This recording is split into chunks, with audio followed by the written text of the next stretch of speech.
Halo teman-teman, selamat datang di channel kami Dr. Suci Nasir. Kembali lagi dengan saya Dr. Suci Arianti.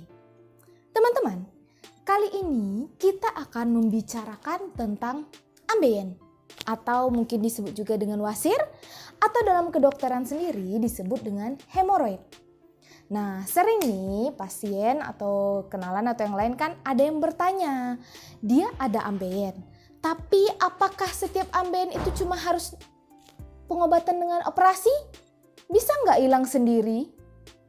Nah, penasaran? Yuk ikuti. Sebelumnya teman-teman jangan lupa subscribe channel kami ya dan hidupkan loncengnya agar tidak ketinggalan dengan video-video kami yang lainnya. Dan jangan lupa untuk terus dukung channel kami dengan like, share, komen, dan subscribe.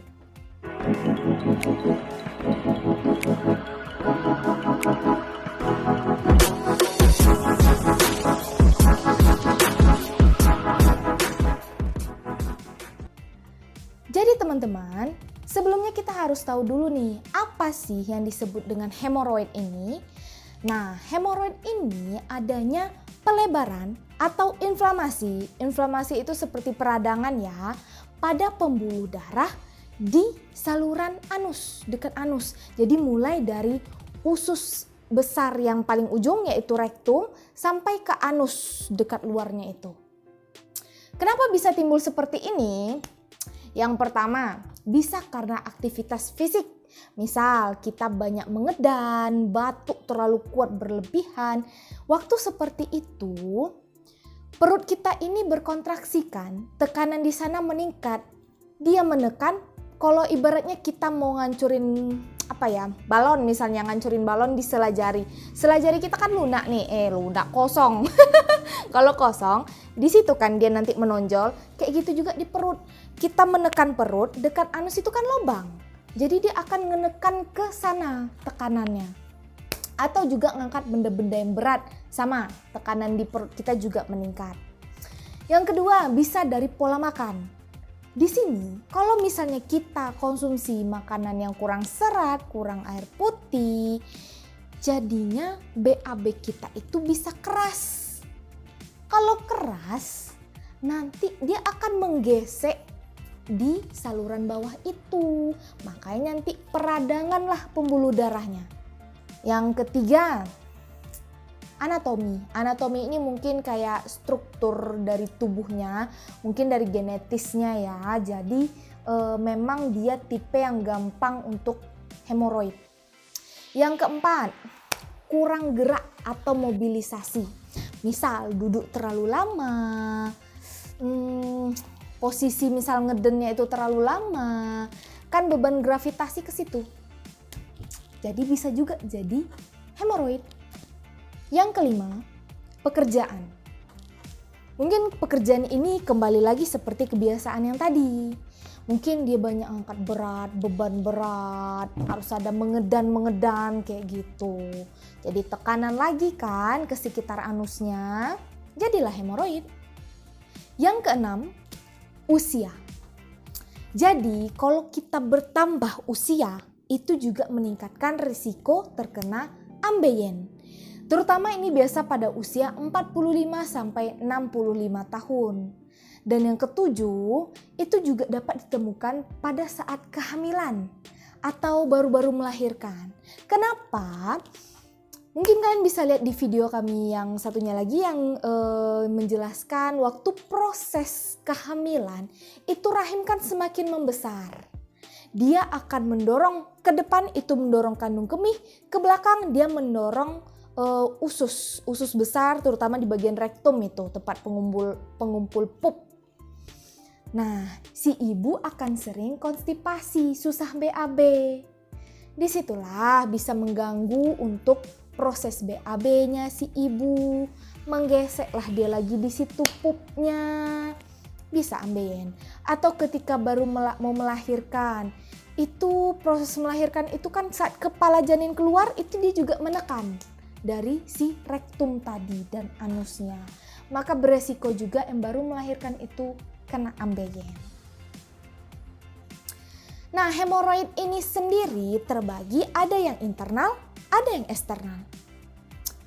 Kalau yang eksternal itu memang pembuluh darah yang dekat permukaannya. Maaf ya, misal ini anus. Ini dari badan kita nih, cut keluar deh kan anusnya. Jadi kalau yang eksternal itu memang di sela luarnya. Di sela luarnya itu ada ketemu benjolan ambeyennya. Nah kalau yang internal dia pembuluh darah yang dari dalam, lama-lama dia jadi membesar sampai bisa menonjol keluar. Yang internal ini sendiri dibagi lagi, ada derajat 1 sampai derajat 4. Kalau yang derajat 1 mungkin keluhannya itu ada waktu BAB itu berdarah. Nah perlu diingat, kalau kita curiga ke ambeien itu darahnya merah segar, terus dia bisa kasnya itu dia menetes. Kita bisa bedain nih kalau misalnya darahnya itu gelap kayak aspal, itu curiganya bukan dari anus tapi bisa dari lambung. Nah atau yang lainnya ya, pokoknya khasnya pendarahan kalau dari hemoroid ini seperti itu. Terus kalau yang derajat 1 ini dia tidak ada timbul penonjolan dari anusnya. Cuma darah aja yang menetes. Terus kadang terasa nyeri, perih, nggak nyaman lah rasanya. Kalau derajat 2 itu ada perdarahan saat BAB kan. Terus ada timbul benjolan saat BAB itu. Tapi dia spontan naik lagi ke dalam. Sudah kita selesai BAB, benjolan tuh masuk lagi ke dalam. Nggak nampak sama sekali ada benjolannya. Kalau yang derajat 3 itu ada perdarahan, tetap nih semuanya ada perdarahan. Ada perdarahan, terus saat kita BAB, kita ngeden, dia ada keluar benjolan, tapi benjolannya ini tidak masuk spontan. Waktu kita siap BAB, dia masih ada benjolannya. Cuma ketika kita masukkan pakai jari, itu dia bisa kembali.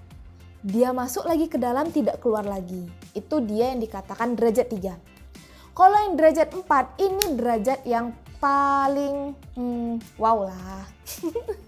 Jadi kalau di sini berdarahnya juga. Terus dia itu saat BAB mau nggak BAB udah ada benjolan yang keluar. Dan itu mau dipakai jari kayak mau apa yang dimasukkan untuk mendorongnya itu, dia tetap nonjol keluar, nggak akan masuk lagi ke posisi dia. Nah ini juga beresiko nanti ada dia bisa terpuntir atau dia kejepit dan itu nyeri sekali. Nah pengobatannya, apakah semuanya ini harus dengan operasi atau bisa kembali lagi?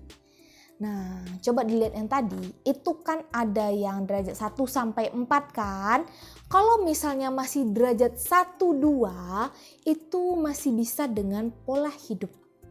Jadi kita bisa ubah pola makannya, pola makan sehat, banyak sayur, banyak air putih, buah juga tentunya. Air putih ini mungkin diperkirakan dengan kebutuhan kita 30 cc per kilogram berat badan. Kalau anggap aja berat aku 50 kilo, anggap ya. Berarti aku butuhnya sekitar 1,5 liter air. Kalau aqua yang besar itu 1 liter kan, berarti sehari aku harus ngabisin 1,5 dari botol itu. Mungkin dari teman disesuaikan lagi kebutuhannya. Kalau kalian ada aktivitas yang banyak keringat, tentu airnya harus ditambah lagi. Terus juga obat-obatan itu biasanya diberi untuk obat hentikan perdarahan, obat nyeri, radang, vitamin. Kalau ada terasa gatal, kadang kan setiap orang berbeda-beda nih. Ada juga rasa nggak nyaman, rasa gatal tuh dikasih juga anti gatalnya. Nah yang untuk operasi itu cenderung yang tipe derajat 3 dan 4 karena dia sudah nggak bisa dimasukin lagi, penolongannya lagi ya operasi. Tapi kembali lagi, kalau teman-teman ada ngerasakan ambeien ini, bagusnya konsultasikan ke dokter spesialis bedah. Karena dari beliaulah nanti apakah kita akan naikkan ini untuk operasi atau mungkin dengan oh ya sudah seperti ini saja, kayak gini obatnya. Oke teman-teman, itu tadi sedikit informasi dari kami. Mudah-mudahan dapat bermanfaat ya untuk teman-teman semua. Jangan lupa kalau misalnya ada yang ingin ditanyakan, ada kritik, saran, atau mau request nih kita mau bahas tentang apa, silakan tulis di bawah ya. Jangan lupa dukung channel kami dengan like, share, komen, dan subscribe. Bye-bye.